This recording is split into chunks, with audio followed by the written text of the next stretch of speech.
Everything you've been told about the Great Blizzard of 1888 is a lie. Or, at the very least, a massive understatement of the absolute terror that descended upon the American frontier.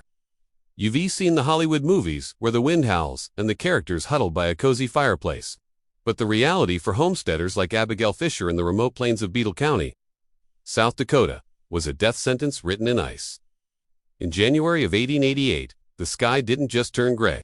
It turned into a solid wall of white pulverized glass. That literally choked the breath out of people's lungs before they could even scream for help.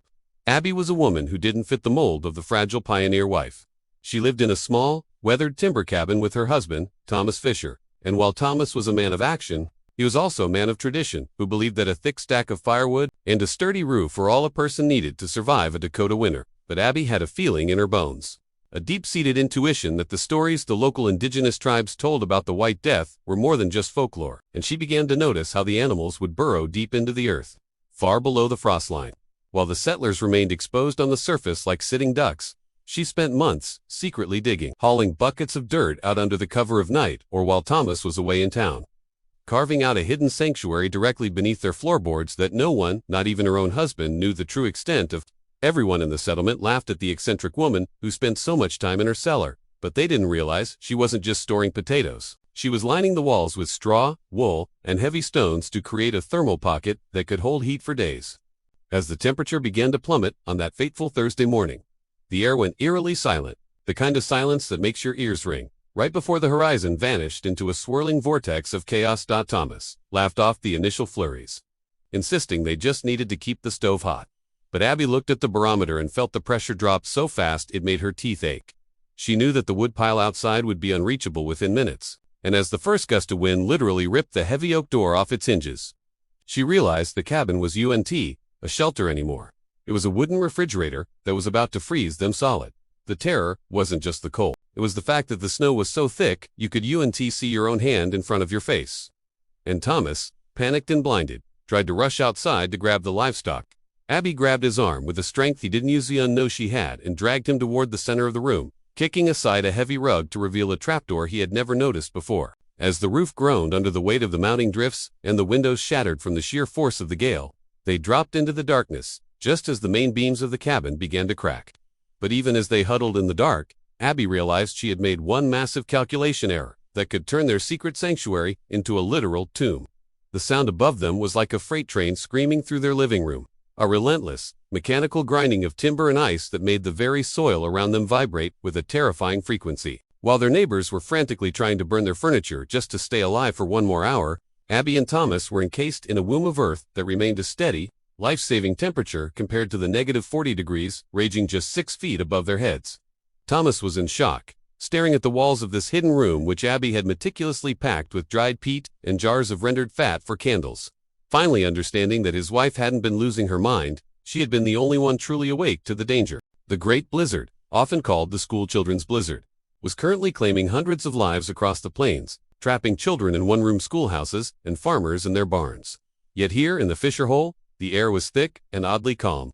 Abby had designed the space with a small, ingenious ventilation pipe made of hollowed-out wood that snaked up through the chimney stack, allowing them to breathe without letting the heat escape. A feat of primitive engineering that defied the lack of formal education she had. They listened as the heavy footsteps of the storm marched over them, feeling the weight of the snow piling up until they knew the cabin above was likely completely buried, turning their exit into a vertical tunnel of packed ice. Hours turned into days, and the psychological toll of being buried alive started to set in. With Thomas pacing the small dirt square like a caged animal while Abby sat calmly, rationing out strips of dried beef and sips of water. She told him stories of her grandfather who survived the winters in the old country by mimics of the burrowing animals, explaining that the earth is a battery that holds the sun's energy long after the air has turned to poison. However, the air started to grow thin and sweet, a sign that the ventilation pipe was being choked by the rising snowdrifts outside, and they were forced to make a choice. Stay in the warmth and slowly drift off into a permanent sleep from lack of oxygen, or dig upward into the heart of the deadliest storm in American history. Thomas wanted to wait it out, fearing the wind would snatch them away the moment they broke the surface, but Abby could see the candle flame flickering and dying. A silent warning that their time was running, they began to dig, vertically, out. With a small hand trowel in sheer desperation, praying that the structure of the cabin hadn't collapsed entirely into their hole.